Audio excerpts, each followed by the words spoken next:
The unexpected encounter. It was the kind of day when everything seemed to go wrong.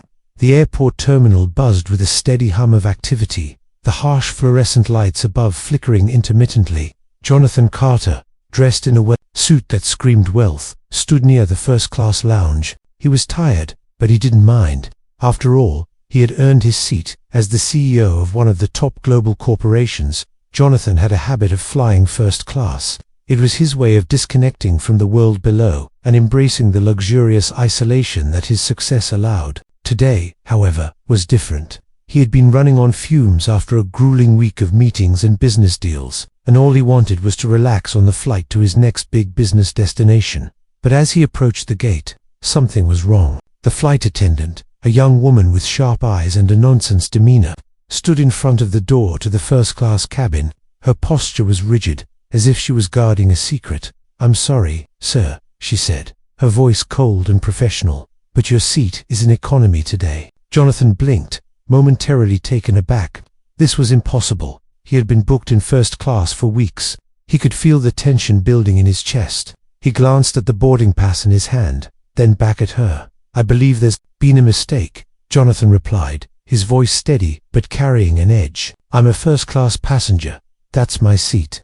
She didn't flinch. "I'm sorry, sir. I've been instructed to let you board the economy," she insisted, her eyes never wavering. The audacity of it. Jonathan's mind raced as the anger bubbled up. Who was this woman to tell him where to sit? He was the CEO of a multi-million-dollar company. This wasn't some rookie mistake.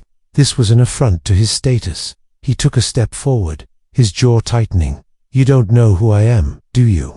The flight attendant's eyes met his for a split second before she turned her attention to the boarding queue behind him. "I don't need to know who you are, sir," she said, her voice as hard as steel. "Please step aside." The crowd around them shifted uncomfortably, sensing the tension in the air.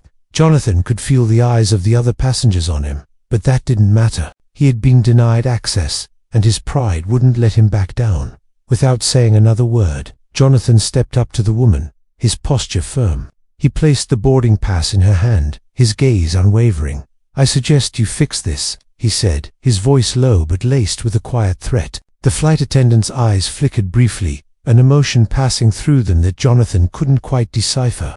But just as quickly as it had appeared, it was gone. She glanced at his pass again and then back at him, her expression unreadable. "Please follow me, sir," she said, finally moving to the side.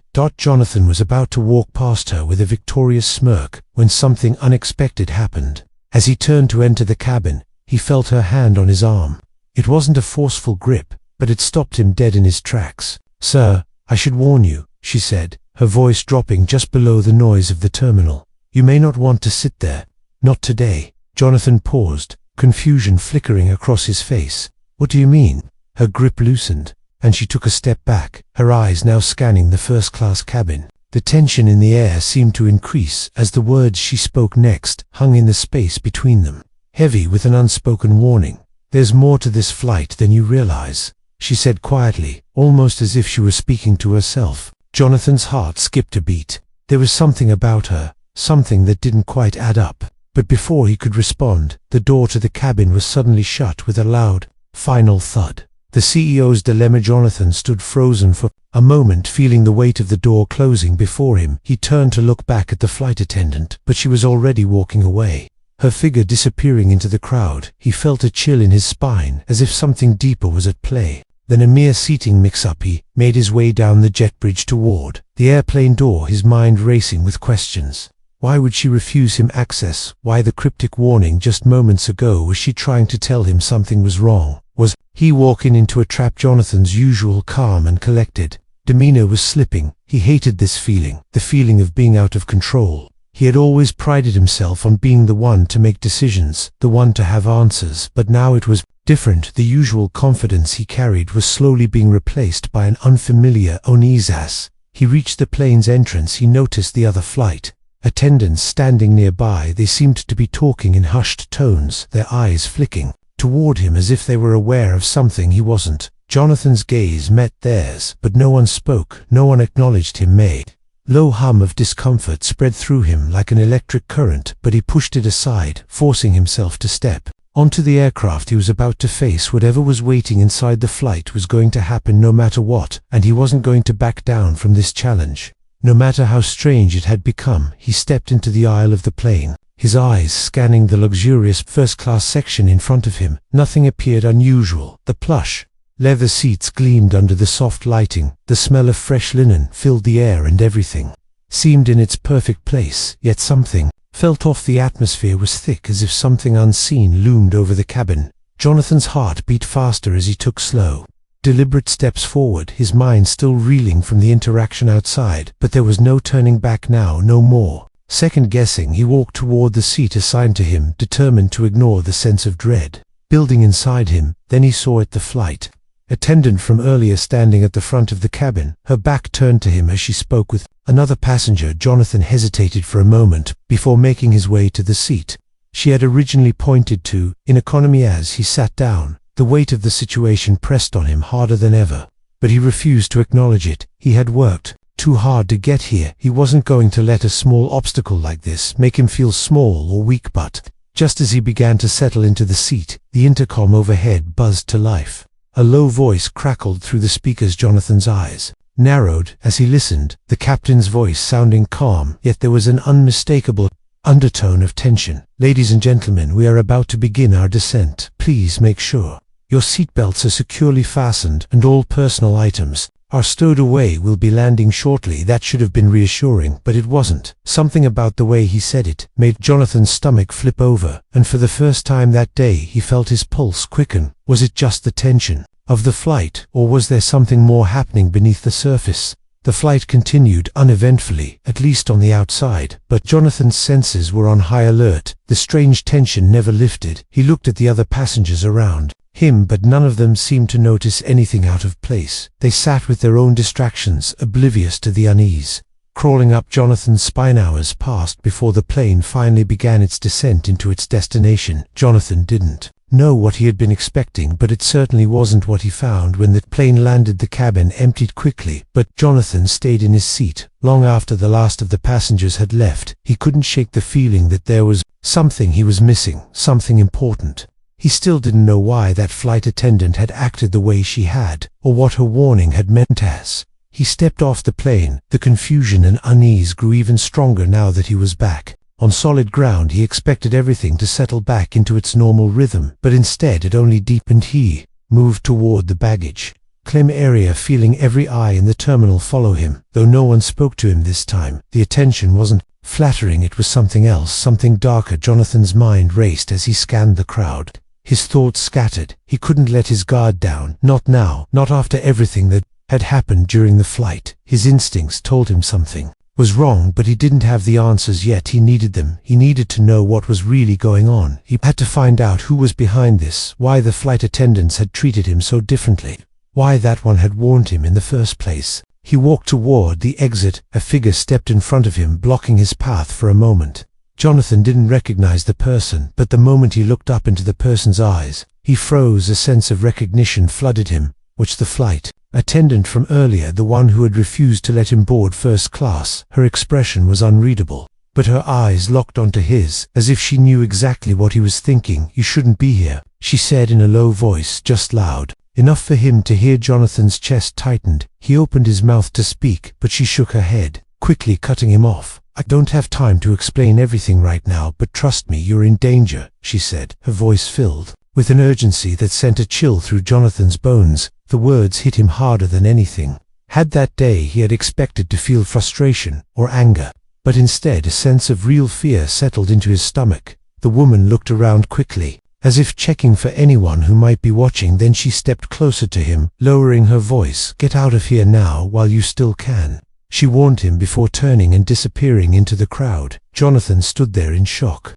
his mind reeling from the sudden turn of events. Who was she? Why had she warned him? And most importantly, what kind of danger was he really in? Everything that had seemed like a simple mistake was now twisting into something much larger than he had ever imagined, and Jonathan knew that whatever was happening, it was far from over. The unraveling truth. Jonathan stood there, his mind spinning, as the woman vanished into the crowd. He didn't know what to think. How had she known he was in danger? What was going on? Was she part of the situation, or was she trying to help him? His feet felt heavy as he moved toward the exit, but his thoughts kept him rooted in place. His hand instinctively reached into his pocket to pull out his phone, as if it would somehow give him the answers he was seeking. As he opened the screen, his phone buzzed with an incoming message from his assistant, Mia. The text was brief, but enough to grab his attention. "Sir, something has come up with your flight. Something urgent. I need you to check your email immediately." The words on the screen made Jonathan's pulse quicken. He had never heard Mia sound this serious before. He quickly clicked open his email and his eyes immediately locked onto the message from her. It was a short subject line that sent chills down his spine.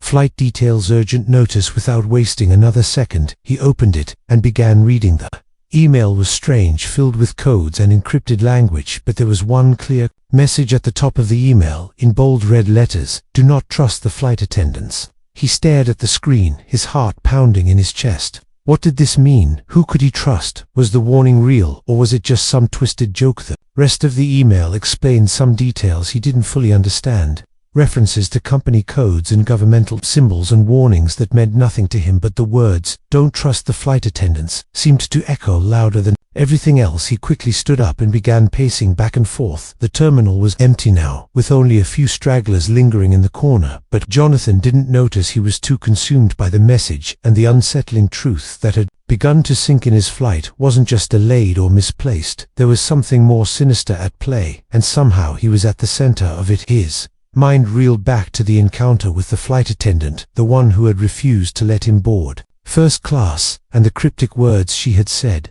"There's more to this flight than you realize." Those words took on a whole new meaning.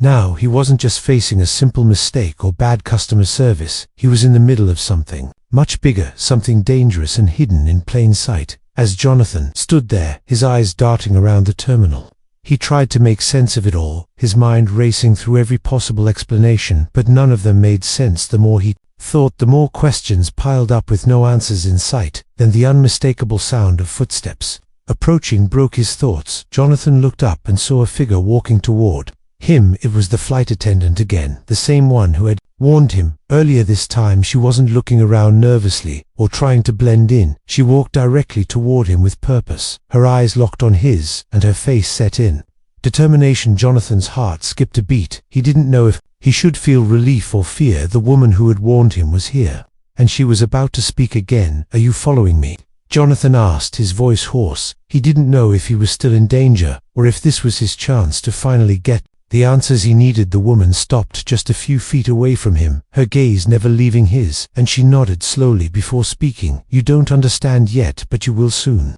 she said, her voice steady and calm, but there was an undeniable edge to it. "You're caught in something much bigger than you thought, and the longer you stay here, the more dangerous it becomes." Jonathan's mind raced with her words. Bigger than he thought. Dangerous. How could he have not seen it? How could he had been so blind? "I don't have much time," she continued, lowering her voice. "There are people watching you right now. They've already noticed. You're asking questions, and they'll stop at nothing to silence you." "Who are they?" Jonathan asked, his voice barely above a whisper, his eyes scanning the room for any sign of danger. The woman hesitated just for a second before answering. "They work for someone powerful, someone who doesn't want you to know the truth." Jonathan could feel the gravity of her words, but the tension in the air only grew thicker as she spoke. "Why me?" Jonathan asked the question that had been burning in his mind since the moment he stepped onto the plane. Why had he been targeted? Why had they made him a part of this mess? The woman took a deep breath, as if choosing her words carefully before speaking. "It's because of who you are, not just a CEO, not just a man with wealth, but a man with influence, someone who could disrupt everything. They've worked for." Jonathan felt the weight of her words settle heavily in his chest. He had known that his actions had consequences, but this was different. This was bigger than any business deal he had ever made. "So what do I do now?" he asked, his voice barely a whisper. As he waited for her response, the woman looked around quickly before answering. "I can't tell you everything right now, but you need to leave here as soon as possible and go somewhere safe, somewhere they can't find you." Jonathan opened his mouth to ask another question, but before he could, she raised her hand, silencing him. "Listen to me," she said. "I'm telling you this because I want to help you, but I can't stay here much longer. I've already said too much." She turned to leave, but Jonathan grabbed her arm. Instinctively, not thinking, just acting. "Wait," he said. "Tell me what's going on. Tell me what they want from me." but she pulled her arm away with surprising strength and looked him in the eyes one last time. "I wish I could," she said quietly, "but you're not ready to know, not yet." Before Jonathan could protest, she was gone, disappearing into the crowd once again, leaving him standing there alone. His heart pounded in his chest and his thoughts were a mess, his mind racing with the impossibility of it all. But one thing was clear to him. Now there was no going back. He had stepped into a world he didn't understand, and there was no turning back from the path that lay ahead. As Jonathan turned to leave the terminal, he felt a cold chill creep over him, the same feeling he had gotten when the woman first warned him that he was in danger. But now he knew something more, something that shook him to his core. He wasn't just fighting for his seat on a plane, he was fighting for his life. The search for answers. Jonathan felt his pulse racing as he stepped out into the darkened streets of the city. The air was cold, biting at his skin, but it wasn't the chill that made him shiver. It was the feeling that had settled deep within him, that nagging sense that everything was slipping through his fingers and he had no control over it. His mind kept replaying the woman's warning, her words echoing in his thoughts. "There are people watching you now. You're caught in something bigger than you think." He couldn't shake them, no matter how hard he tried. His thoughts swirled around in a cyclone of confusion and dread. He didn't know who to trust anymore. His assistant Mia had been the one to send him the cryptic email, but now that he was standing on the edge of this twisted mystery, he couldn't help but wonder if she was in on it too. If she was one of them, someone trying to lead him into danger, or if she was truly trying to help him. Jonathan's phone buzzed in his pocket, breaking his train of thought. He pulled it out quickly, his fingers shaking slightly as he unlocked it and saw the name on the screen. Mia. He stared at the screen for a moment before answering, unsure of what to say, unsure if he could trust her, but he had to know if she knew anything more. If she had been the one who sent that warning. Jonathan. Mia's voice came through the line, her tone laced with urgency. "I've been trying to reach you. I need to speak with you about the situation with the flight." His heart skipped a beat. Her voice sounded genuine, but so did the flight attendant's warning. The two things didn't seem to fit together. The question was, did Mia know the truth, or was she just another player in a game? He didn't understand. "Mia, what's going on?" Jonathan asked, his voice low and tense. "Why did you send me that email? What are you trying to warn me about?" There was a long pause on the other end of the line, and for a moment Jonathan thought she might hang up, but then her voice returned, quieter, more strained. "I didn't want you to get involved in this, Jonathan, but you're already too deep now. You've got to listen to me. There's no time to explain everything, but you need to get out of the city, and you need to go to the safe house. I've arranged a safe house." Jonathan's mind reeled at the thought. What was she talking about? Why was he being dragged into some secretive operation that he didn't even understand? "Safe house," Jonathan repeated. "What are you talking about, Mia? This is insane." "I know it sounds crazy, but you have to trust me," she said, her voice trembling slightly. "They've already noticed you asking questions. They know you're a threat, and they won't stop until they silence you." Jonathan's heart raced as he heard the desperation in her voice. He wanted to ask more, but he didn't have the chance before she spoke again. "They'll be looking for you right now. I've already arranged for someone to pick you up. They'll be there in 10 minutes. Stay where you are, don't move." The line went dead, and Jonathan stood there frozen, staring at his phone. He had no idea what to do, what to think, but the feeling of being hunted, the feeling of being trapped in a game he didn't understand, became too much to ignore. He quickly pocketed his phone and glanced around the street. The world around him felt different now. It wasn't the same city he had come to know. It was a place full of hidden dangers and silent threats. Everywhere he looked, it felt like eyes were watching, waiting for him to make his next move. He took a deep breath and forced himself to keep moving. There was no way he was going to sit idly by and wait for whoever Mia had arranged to pick him up. He had no idea what this safe house was, or if it would be any safer than the place he was standing now, but he didn't have a choice. He had to take the risk. Jonathan walked briskly down the street, trying to keep his steps quiet and steady, his mind racing through every possible outcome. But he couldn't make sense of any of it. There were too many questions and not enough answers. He had to find the truth, but it felt like it was just out of reach. He made a sharp turn down an alleyway, hoping it would be a shortcut to wherever he needed to go, but as soon as he turned the corner, he froze, his eyes scanning the darkness ahead of him. Something didn't feel right. The shadows were too still, too quiet. Then he heard it, the faint sound of footsteps approaching from behind. Jonathan's heart thudded in his chest as he turned to look over his shoulder, but saw nothing. The alley was empty. His pulse quickened as he stepped back into the shadows. trying to blend in with the darkness, but the footsteps continued to grow louder. They were closing in on him. A figure appeared at the far end of the alley, emerging from the shadows slowly like a predator stalking its prey. Jonathan's breath hitched in his throat as he tried to make out the figure's features, but it was too dark. Figure moved closer, and Jonathan's instincts kicked in. He knew he had to act fast. He turned and bolted down the alley, sprinting as fast as he could, every step echoing in the silence, his mind screaming at him to keep running, keep moving. He didn't dare look back, but the sound of footsteps behind him never stopped. They were right on his heels. Jonathan rounded another corner, desperate to escape, but the alleyway seemed endless, and the figure was always just a few steps behind him. His heart was pounding in his chest. The fear was starting to take over, and then suddenly a hand grabbed his arm, pulling him into a doorway. A voice whispered urgently. Jonathan turned to see a face, a familiar face, but it took him a moment to place. It was the flight attendant, the same one who had warned him earlier. "Get inside," she said, her voice barely above a whisper. Jonathan's mind raced, but he didn't hesitate. He followed her into the small building, the door slamming shut behind him as the figure outside continued to search the alley inside the dimly lit room. The flight attendant motioned for Jonathan to stay quiet as she led him to the back of the building, her eyes constantly darting around the space, as if she expected someone to burst through the door at any moment. "You're safe for now," she whispered as she shut the door behind them, but not for long. Jonathan didn't know what to say. He was exhausted, confused, and terrified, but one thing was clear. Now the world he thought he knew was no longer the same, and it was only getting more dangerous. "Who are they?" Jonathan finally asked the question that had been gnawing at him for so long. "Who's behind all of this?" The woman hesitated for a moment, her eyes flickering toward the door. Before she spoke, "They're part of a secret organization," she said. "A group that has been operating in the shadows for years. They're powerful, dangerous, and they will do anything to maintain control." Jonathan's mind reeled at her words, but before he could ask anything more, she raised her hand, silencing him. "They're already here," she said, her voice low with fear.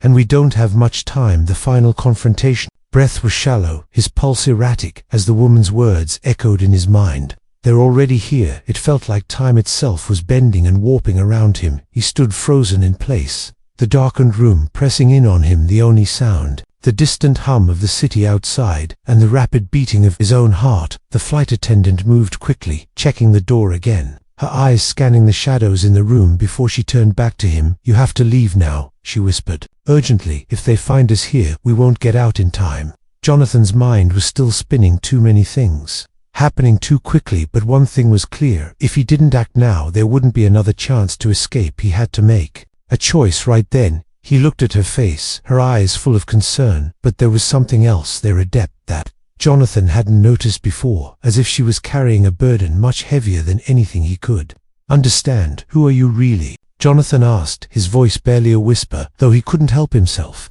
The question had been burning in him since the moment she had grabbed him in the alley. The woman didn't respond immediately. She simply stepped toward the back of the room where a small wooden chest sat against the wall. Her fingers hovered over the latch before she turned back to him, her gaze now intense. "My name is Clara," she said, her voice steady, "and I've been trying to stop this for a long time." Jonathan's confusion deepened. Stop? What was she talking about? Who was she, and why had she helped him at all? Was she part of this organization, or was she working against them? "I don't understand," he said, his frustration building now. "What are they trying to do to me?" Clara walked over to him, her footsteps soft but decisive. She stood right in front of him, her face inches away from his eyes, full of a mixture of fear and resolve. "They're using you, Jonathan," she said, her voice low and urgent. "They know your power, they know your influence, and they want to use it to their advantage." Jonathan shook his head, trying to make sense of her words. Use him, but for what purpose? Why him of all people? What could they possibly want? With him, their goal is to control the world, she continued, her voice tightening with emotion. "To control everything and everyone they can get their hands on. And they've been doing it for years, using people like you as pawns in their game." Jonathan felt a chill sweep over him as he absorbed her words. Controlled the world. It sounded like something from a movie, not like reality, yet here he was thrust into the heart of it. Everything he had known, everything he had built, was now part of a larger plan, one he hadn't even been aware of. He thought back to the flight attendant's warning, the cryptic messages, the strange feeling that had followed him ever since he boarded the plane. All the signs were adding up. but none of it made sense. How could it all be connected to him? How do you know all of this? Jonathan asked, his voice shaking slightly. Why are you helping me? Clara hesitated for a moment, her eyes flickering away from his before she spoke again. I've been part of their organization, she said quietly, but I couldn't stand by and let them destroy everything. I've seen it happen too many times now, the way they manipulate people, the way they use them until there's nothing left. Jonathan felt his breath catch as he listened to her words. Part of him wanted to believe her, but the other part couldn't shake the doubt that lingered in his mind. How could he trust her? How could he trust anyone in this mess? Why should I trust you, Jonathan? Asked, his voice more firm this time. You could be one of them for all I know. Clara's face softened, but there was no hesitation in her reply. I understand why you're skeptical, she said. But I'm not like them, and I'll prove it to you if you give me the chance. She moved toward the chest at the back of the room and opened it, revealing a stack of documents and a small device. Jonathan didn't know what it was, but the look in Clara's eyes told him it was important. She handed him the device without a word, her eyes searching his face as if waiting for something. What is this? Jonathan asked, though he already knew the answer. It felt like he had stepped into a different world, one where every move, every decision could mean life or death. It's the key to everything, Clara said. The organization has been tracking you for weeks. They know your every move, they know your connections, and they're using that to get to you. Jonathan felt a surge of panic rush through him, his hands trembling as he took the device in his palm. It felt cold and heavy, like the weight of the world had settled on him, but there was no time to waste. I have to get to the truth, Jonathan said, his voice low, but determined. He had come this far. There was no turning back now. Clara nodded. She moved toward the door, checking once more before she turned back to Jonathan. You need to get to the server room, she said. It's the only way to get to their files, to see everything they've been hiding from you and the world. Jonathan nodded, his mind racing as he followed her out into the hallway, his heart thumping in his chest with each step. The danger was closer now, but he didn't care. He was ready to face whatever came next. As they moved through the building, the air seemed to grow thicker, the silence pressing in on them like an unseen force. Clara moved swiftly, guiding Jonathan through a series of hidden doors and stairwells, until they arrived at a room at the back of the building. Here, she said quietly. This is where everything changes. She unlocked the door and stepped inside, motioning for Jonathan to follow him. The room was dark, but there was a computer sitting in the center, the flickering light from the screen casting long shadows on the walls. Jonathan moved toward the computer as Clara stood by the door, keeping watch, her eyes darting nervously between the door and the screen. He sat down at the desk and plugged the device into the computer, watching as the screen flashed to life. His fingers hovered over the keys as the files began to load, his eyes scanning the words on the screen quickly. The truth was right there in front of him. Every piece of information, every secret that the organization had been keeping hidden, it was all within his grasp. But just as the files began to open, Jonathan heard a sound behind him. He turned quickly to see Clara's face go pale as a group of figures entered the room, their faces masked and their eyes cold. The game had changed again, and now Jonathan was facing the consequences of his choices. The truth was finally within his reach, but so was the danger. That final reveal. The figures stepped into the room, their footsteps deliberate, their presence suffocating the air around Jonathan. Clara's face was pale, her eyes wide with fear and recognition. The figures were closing in on them, but Jonathan's mind was moving faster than his heart. His thoughts raced through every possible outcome, every decision that had led him here. He had been running from this moment, from the truth, but now it was impossible to avoid. Jonathan stood up quickly and backed toward the computer screen, his fingers trembling as he grabbed the device in his hand. The files on the screen were his only chance to expose them all. The organization, the corruption, the control that had been hidden for years. But the figures were all ready to close their shadows, stretching long and dark across the room. A man at the front of the group stepped forward, his movements smooth, his presence overwhelming. Jonathan could feel the power in the room shift as soon as he entered. The man wore a tailored suit, his expression calm, but there was something cold in his eyes, something that made Jonathan's stomach churn. You've been very resourceful, Mr. Carter, the man said, his voice smooth, but filled with an icy authority. But this game has gone on long enough. Jonathan's throat tightened as the words sank in. It wasn't just a corporate conspiracy anymore. This wasn't about power or wealth. This was about control over everything, every aspect of life, every decision. It had all been part of a larger plan, and Jonathan had just stepped right into its heart. "I don't know who you are, Jonathan," said his voice steadier than he felt, "but I'm not backing down, not now." The man smiled faintly and shook his head. "It's not about backing down, Jonathan, it's about understanding your place in this world. You are just one piece of a much larger puzzle." Jonathan's mind reeled at the man's words, his thoughts trying to piece together the fragments of the truth he had uncovered, but the pieces weren't fitting together. Everything felt wrong, like he was missing something vital. "But what was it, Clara?" Jonathan said, turning to look at her, his eyes searching her face for any sign of what was happening. "What does he mean? What does this all mean?" Clara stepped forward, her voice steady but filled with regret. "Jonathan, you've been part of this all along," she said, her words cutting through the air like a knife. "You're not just a CEO, you've always been part of their plan."